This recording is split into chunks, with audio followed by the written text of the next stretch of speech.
Hey, James. Yes, Matt. We've been here together for a week, James. I mean, I also work with you for years now. Since we're doing the Final Fantasy Sword thing right now with fire and stuff, what's your favorite one? My favorite Final Fantasy game? Yeah.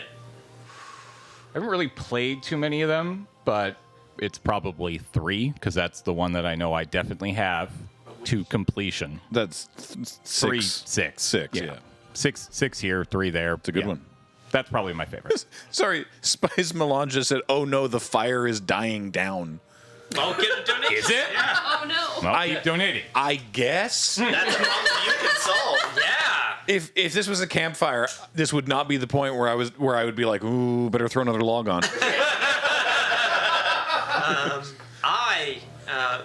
So I would probably have said 14, but I did spend a bunch of time playing 9 earlier this year. Well, Nine's real good. there was a period, because James and I play on the same Minecraft server when we stream, and there was a period between patches that we had both finished up, and the next patch, we were waiting for the next patch to come out before we started up a new server. So I was playing Final Fantasy IX, and it is a lot of fun. That is an extremely good game. Nine's great. It is the best realized out of the first 10, like the old style ones. It has the best features of all of them put together. Yeah. And then you have the break-off point of PS2 era forward, where they start trying different things, although they always try different things throughout the series.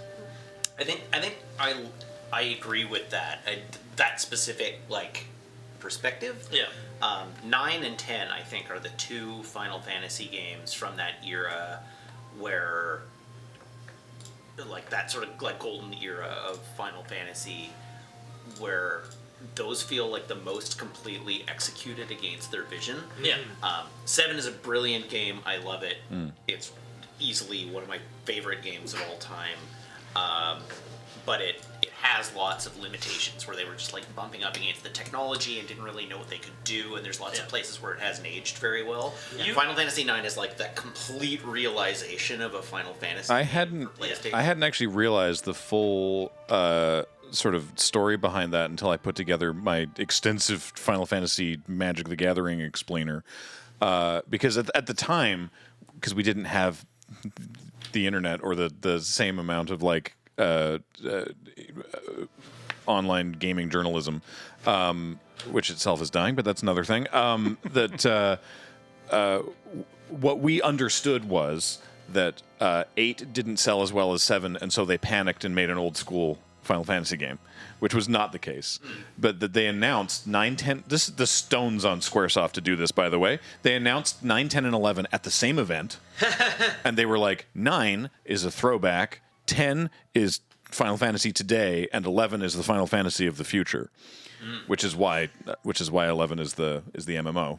Yeah. Which is why you can still play it today. You can. I know. You know what's really funny is I was talking to Ben about that because he was looking into Final Fantasy 11 when the Final Fantasy Magic set came out, and everyone knows the Final Fantasy 14 meme.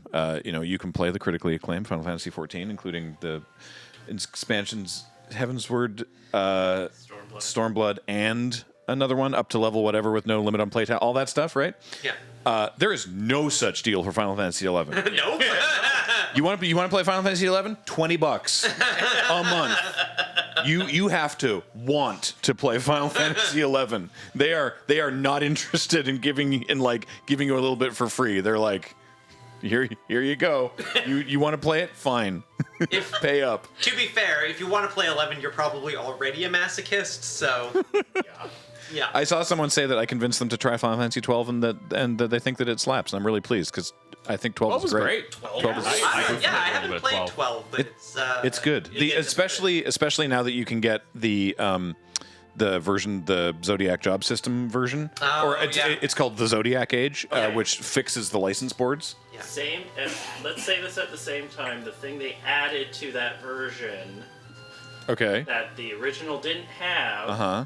I'm sure you know what it is. Uh huh. Double speed. Double speed is Yeah. really important. That's the only reason I was able to beat Yasmat in that game is God. because I love Final Fantasy 12. There is a lot of walking around. I mean, you don't have to fight Yasmat, but it's just like, go through an area, enjoy going through an area. The second time you go through an area, yeah. Yeah. You can do quad speed too. you can. It's a little hard to control. But if you build a sufficiently effective blender, Graham, you don't need to control it. You just point your team at whatever you want to die and it vaporizes. Oh, that's so funny. But yes, have you ever wanted to just tinker your way into building the most highly efficient blender using like programming tiles? This is what Final Fantasy 12 can do for you. You If just then. hone your team into a well-oiled machine of obliteration.